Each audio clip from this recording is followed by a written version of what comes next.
Salam Bapak Ibu, saya senang sekali bertemu dengan Bapak Ibu. Saya akan membahas firman Tuhan pada saya dengan tema adalah kesombongan yang tersudah dalam Amsal pasal 16 ayat 18. Beginilah firman Tuhan.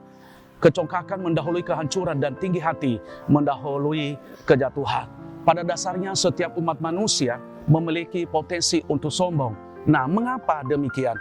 Karena kesombongan adalah dosa yang murah meriah. Ya, atau dosa yang sangat enteng yang dilakukan oleh manusia. Kenapa? Nah, terjadi hal itu. Dan kita akan melihat ciri orang sombong, saudara dikasih oleh Tuhan.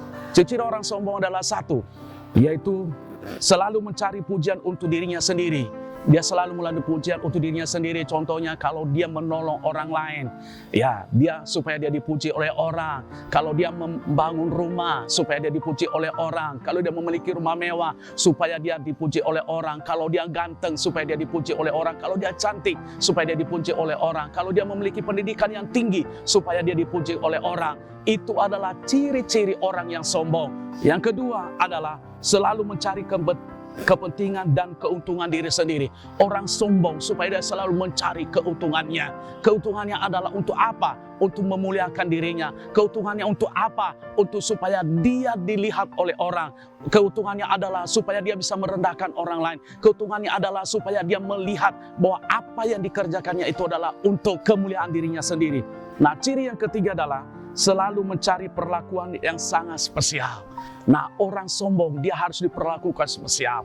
Kenapa? Dia harus kalau apa? Dia harus duduk di depan, dia harus diperhatikan. Kalau ada segala sesuatu harus dia yang diutamakan. Contohnya dia membantu pembangunan gereja, harus terus namanya. Kalau perlu di LED, bahkan di warta gereja. Kalau dia melakukan segala sesuatu, dia harus diperlakukan dengan sangat khusus. Itulah ciri orang yang sombong.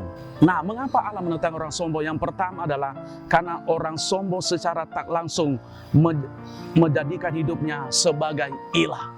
Nah, makanya Allah menentang orang sombong karena dia menjadikan hidupnya sebagai ilah. Dia menjadikan hidupnya sebagai Tuhan. Dia menggantikan posisi Tuhan selama dia hidup di bumi ini. Makanya Allah menentang orang sombong. Mengapa Allah menentang orang sombong? Karena orang sombong merombak nilai hidup. Ya, nilai hidup yang diberikan Allah dalam hidupnya. Orang sombong dia merubah nilai hidup. Nilai hidup adalah kita berkuasa atas bumi ini. Nilai hidup diberikan kepada kita adalah supaya kita menghormati antara satu dan lain. Nilai hidup diberikan oleh Tuhan kepada kita adalah supaya kita rendah hati. Nah, kenapa orang sombong? Supaya dia dilihat oleh segala-galanya. Supaya dilihat oleh orang lain. Supaya dilihat bahwa dia adalah segala-galanya dalam hidup ini. Mengapa Allah menentang orang sombong? Yang ketiga lah, karena orang sombong sulit berubah, bertobat dan diatur. Orang sombong sangat sulit untuk dirubah. Orang sombong sulit diatur. Orang sombong sulit diajari. Orang sombong sulit dibilangin. Orang sombong sulit sekali dididik. Kenapa? Dia berkata dalam hatinya, saya sudah terdidik. Orang sombong dia membanggakan segala-galanya. Makanya orang sombong sulit sekali untuk diatur. Nah, saya ambil kesimpulan dalam hal ini. Kita sebagai orang yang percaya kepada Tuhan, jangan kita hidup dalam kesombongan. Kita sebagai orang yang percaya kepada Tuhan, jangan kita banggakan apa yang kita miliki. Kita sebagai orang percaya kepada Tuhan, kita harus mau diatur. Kita harus mau dididik. Kita harus mau dibina. Dibina dalam hal apa? Contohnya dalam kekudusan. Dibina dalam hal apa? Di dalam kesucian.